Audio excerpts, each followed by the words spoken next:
वह एक अमीर परिवार से आता था। ट्रांसफर स्टूडेंट के रूप में उसके पहले दिन ही उसने पूरे कैंपस का ध्यान अपनी ओर खींच लिया।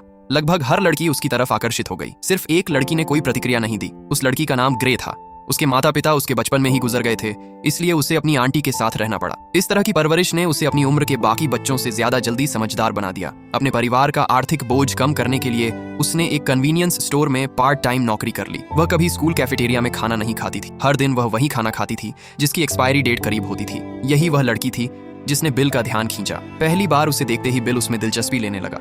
उनकी आंखें कुछ पल के लिए मिलीं, लेकिन लड़की सीधे उसके पास से निकल गई। क्लास के बाद बिल मैदान में अपने दोस्तों के साथ बात कर रहा था। तभी उसने किसी को ग्रे को आवाज लगाते हुए सुना। उसने मुड़कर देखा और पाया कि एक लड़का ग्रे के लिए खाना लेकर आया था। बिल ने देखा कि उसका दोस्त जैक भी ग्रे को देख रहा था। उसी पल उसे समझ आ गया कि जैक भी ग्रे को पसंद करता है। तभी अचानक आसमान में एक अजीब सा बादल दिखाई दिया। छात्रों के बीच इसे एक तरह की कैंपस कहानी माना जाता था। इस घटना ने तुरंत सभी छात्रों का ध्यान अपनी तरफ खींच लिया। हर कोई अपने फोन निकालकर फोटो लेने लगा। ग्रे ने इस पर बिल्कुल ध्यान नहीं दिया जब तक उसने नोटिस नहीं किया कि बिल भी उसे देख रहा है। उनकी आंखें फिर कुछ पल के लिए मिली। उस पल ऐसा लगा जैसे उनके आसपास की सारी आवाजें गायब हो गई हों। स्कूल से घर जाते समय जैक अचानक ग्रे से टकरा गया। उसने तुरंत इनकार कर दिया कि यह जानबूझकर हुआ था। बिल तुरंत समझ गया कि वह क्या सोच रहा है। फिर दोनों ग्रे का पीछा करते हुए उस कन्वीनियंस स्टोर तक पहुंच गए जहां वह काम करती थी। उस शाम जब ग्रे काम कर रही थी, तभी उसे अपने बॉयफ्रेंड का मैसेज आया।